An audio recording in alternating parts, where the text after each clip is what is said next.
I'm fighting myself. You know, nobody else plays the game. When you think about a regular painting or drawing, you have to think about all the edges and you have to think about the whole thing. With the war drawings, I don't worry about that necessarily. I'll be very close to the paper, making all these details, and it just sort of builds and builds and builds.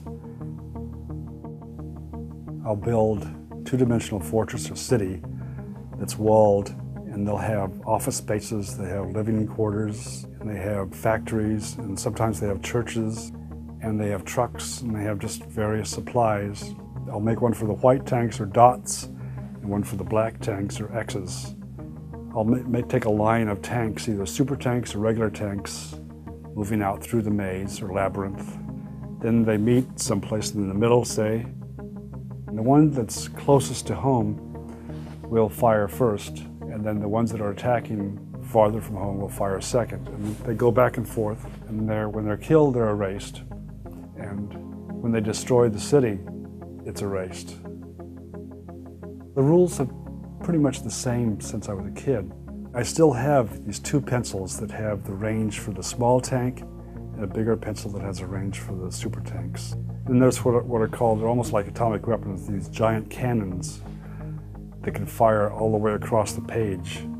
The game actually, I think, came from children's books that had, you know, the labyrinth, it's very common, and you find the treasure at the middle of the labyrinth. And the labyrinth, of course, is a very, very ancient structure.